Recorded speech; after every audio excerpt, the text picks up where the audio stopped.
O nosso mundo é sustentado, não por 3 pilares, mas por 2. Ele é sustentado pelo campo eletromagnético e pela gravidade. Se retirarmos o campo eletromagnético, os átomos desaparecem. E como um castelo de areia, a própria estrutura da matéria desmorona. Se retirarmos a gravidade, as enormes estruturas construídas sobre os átomos, ou seja, o próprio universo, entram em colapso. As estrelas não nascem, as galáxias não conseguem se manter e tudo se transforma em poeira e se dispersa. O quantum do campo eletromagnético, ou seja, o fóton, já foi capturado há muito tempo, estudado e hoje é amplamente utilizado na tecnologia. Já em relação à gravidade, as pesquisas permaneceram estagnadas por muito tempo. A gravidade domina o universo, mas ninguém jamais viu seu quantum, o graviton. Afinal, o que isso significa? Por ser algo invisível, durante muito tempo acreditou-se que experimentos seriam, em princípio, impossíveis. Olá, pessoal! Mas agora essa situação está começando a mudar. Físicos estão considerando seriamente dispositivos que possam verificar as propriedades quânticas da gravidade, não apenas na teoria, mas dentro de um laboratório. Pessoal, quem fala com vocês é o Deluca, bem-vindos ao nosso canal Pipa. E a partir daqui, vamos explorar isso em mais detalhes aqui no nosso vídeo de hoje.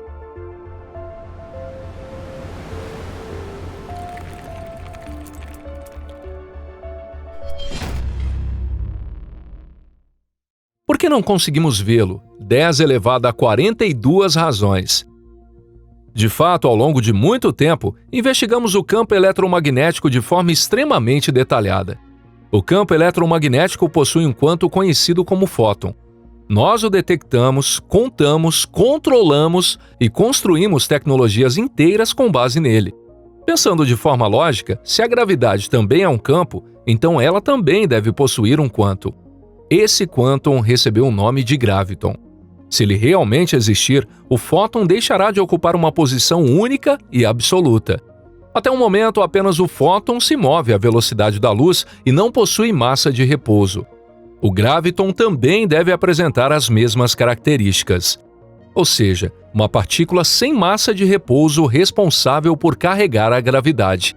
É o clássico caso de, em casa de ferreiro, o espeto é de pau. No entanto, o problema é que essa partícula ainda não foi descoberta. Por quê? Porque a gravidade é absurdamente fraca. Entre 2 elétrons, a força eletromagnética é 10 elevado a 42 vezes mais forte do que a gravidade. Tente imaginar esse número. Por isso, no nível das partículas elementares, a gravidade praticamente não é percebida e acaba sendo ignorada até nos cálculos. Antigamente, a partícula mais difícil de detectar era um neutrino. Para conseguir observá-lo, a humanidade construiu instalações literalmente gigantescas, fora de qualquer escala comum. Ainda assim, comparado ao graviton, o neutrino não passa de um iniciante ao lado de um profissional. Isso porque detectar um graviton seria como distinguir o som de um espirro no meio de uma tempestade com força de vento 12. Para capturar apenas um único desses quanta, seria necessário um detector do tamanho de um planeta. E não um planeta como a Terra, não, mas algo do porte de Júpiter. Além disso, o fenômeno observado também não pode ser qualquer um. Seria necessário observar a fusão de buracos negros. E além disso, o experimentador precisaria ter uma vida útil comparável à do protagonista imortal da série de TV Highlander, Duncan MacLeod. Em outras palavras, esse problema parece uma provocação do próprio universo. Sabemos como essa partícula deveria se comportar, sua velocidade, seu spin e até que teoricamente sua massa é zero. Porém, a chance de capturá-la é praticamente próxima de zero. Ainda assim, houve alguma vez na história em que a ambição e a curiosidade humanas simplesmente pararam por causa disso? Como contornar a fraqueza da gravidade? Há alguns anos surgiu uma ideia ainda mais refinada. Em vez de tentar detectar o graviton como uma troca de momento, ou seja, como um impacto mecânico extremamente pequeno, surgiu a proposta de fazê-lo excitar o estado quântico de um sistema macroscópico. Imagina um cilindro metálico feito de berílio ou nióbio. Agora, resfrie esse cilindro até perto do zero absoluto. Ele é resfriado até que as vibrações térmicas praticamente desapareçam. Nesse estado, as vibrações coletivas do metal passam a exibir comportamento quântico. Elas deixam de ocorrer de forma contínua e passam a acontecer em saltos discretos. E cada um desses saltos corresponde a um fônon, ou seja, o quantum da vibração. A ideia é que um graviton com a frequência adequada transfira exatamente um quantum de energia para o sistema. Com isso, um fônon é excitado. E sensores quânticos modernos, pelo menos em princípio, seriam capazes de detectar esse tipo de salto. Ou seja, a proposta não é capturar diretamente o graviton, mas registrar a transição do sistema de um estado quântico para outro. No entanto, um problema surge imediatamente. Os fônons não são excitados apenas por gravitons. Ruído térmico, vibrações sísmicas, interferências eletromagnéticas, todo tipo de ruído pode produzir exatamente o mesmo efeito. A energia de um único fônon é extremamente pequena. Eliminar completamente o ruído é, em princípio, impossível. Em termos de xadrez, esse é um cheque, mas ainda não é um checkmate. E então, entra a próxima jogada. Desde 2015, detectores como o LIGO vêm registrando ondas gravitacionais, ou seja, ondulações no espaço-tempo geradas pela fusão de buracos negros e estrelas de nêutrons. Se os gravitons realmente existirem, então as ondas gravitacionais nada mais são do que um fluxo gigantesco de gravitons em fase. E todos eles devem ter a mesma frequência. Isso significa que basta ajustar a frequência natural do cilindro para coincidir com a frequência prevista das ondas gravitacionais. E se no exato momento em que o LIGO detectar uma onda gravitacional ocorrer um salto quântico nesse cilindro, isso será uma evidência extremamente forte de interação com gravitons. Não é uma prova de 100% nem um checkmate, mas chega muito perto disso. Experimentos próximos do zero absoluto. Do ponto de vista técnico, esse experimento também testa os limites da física moderna. Mas agora a abordagem está em um nível completamente diferente. De fato, até pouco tempo atrás, estimava-se que detectar um graviton exigiria um equipamento com milhares de toneladas. Porém, a mecânica quântica sugere um caminho muito mais engenhoso. Em vez de tentar resolver tudo pela massa, a ideia é usar ressonância. Isso não parece muito mais simples? Então vamos olhar isso de mais perto. A frequência das ondas gravitacionais geradas pela fusão de estrelas de nêutrons fica na faixa de algumas centenas de hertz, e os físicos propõem o uso de ressonadores acústicos. Trata-se, por assim dizer, de um sino metálico projetado com extrema precisão, feito com materiais como berílio, nióbio, alumínio ou até safira monocristalina. Sua massa varia de alguns quilogramas até centenas de quilos. Ou seja, já estamos falando de um equipamento em escala de laboratório que pode ser instalado dentro de um criostato. E é aqui que surge a maior dificuldade. Para detectar um salto quântico, ou seja, a transição do sistema entre níveis de energia, é necessário eliminar praticamente todo o ruído térmico. Isso significa resfriar o sistema até cerca de 0,001 Kelvin, ou seja, 1 milikelvin. Para comparação, a radiação cósmica de fundo tem uma temperatura de 2,7 Kelvin. Em outras palavras, é preciso criar um ambiente milhares de vezes mais frio do que o espaço entre galáxias.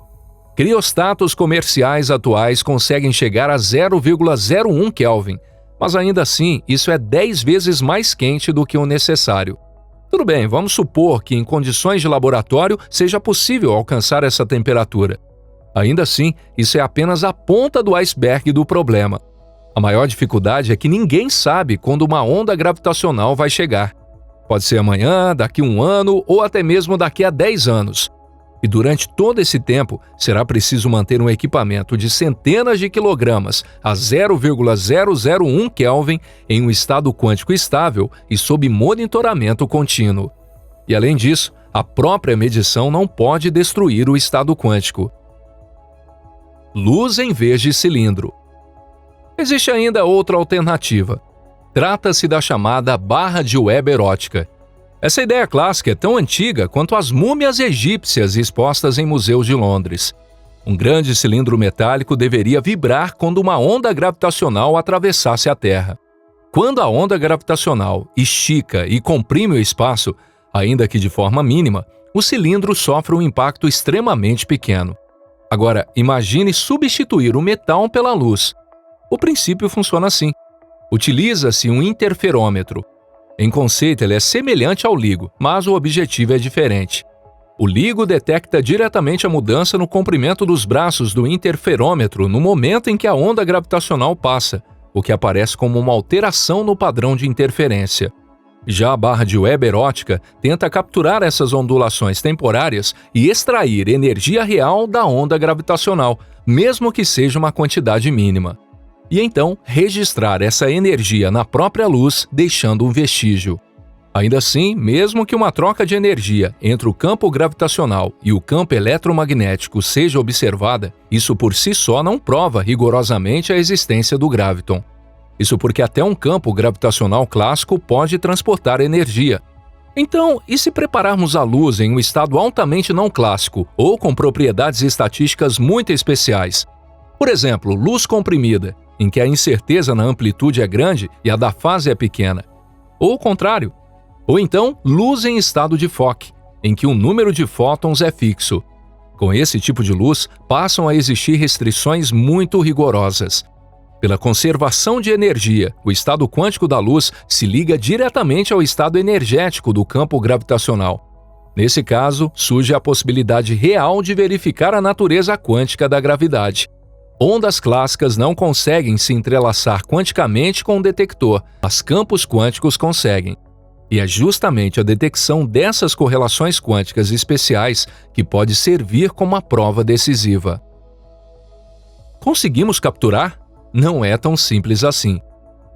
Agora imagine o seguinte: um dia, um dos detectores de que falamos registra finalmente o fenômeno tão esperado. Um quantum de vibração é capturado, ou então a barra de Weber mede a energia transferida de uma onda gravitacional para a luz. Milhões, até dezenas de milhões de dólares investidos no experimento finalmente dão resultado. Graviton capturado. Mas não é tão simples assim. O problema é que exatamente o mesmo efeito pode ser produzido por um campo gravitacional clássico. Um campo gravitacional clássico também pode fornecer energia na frequência necessária ao sistema e aumentar a probabilidade de um salto quântico. De fato, observamos transições entre níveis quânticos. Mas isso não significa que a energia chegou na forma de gravitons individuais. Uma detecção isolada é uma evidência forte. Porém, não é uma prova definitiva contra a gravidade clássica. Ainda assim, isso desloca o debate do campo filosófico para o campo experimental. Afinal, nem mesmo no caso dos fótons houve um único experimento decisivo. As evidências foram se acumulando ao longo do tempo. No mundo da ciência, raramente tudo se resolve em um único golpe. Na maioria das vezes, é vitória por pontos. Por enquanto, tudo o que podemos fazer é esperar. E provavelmente vamos ter que esperar bastante. Isso porque os experimentos de que falamos ainda estão no nível conceitual. Não há prazos definidos nem estimativas de orçamento. Mesmo assim, isso representa um avanço realmente enorme. E se você achou esse vídeo interessante, deixe o seu like e compartilhe com seus amigos. Muito obrigado por assistir até o final. E a gente se vê na próxima aqui no canal Pipa.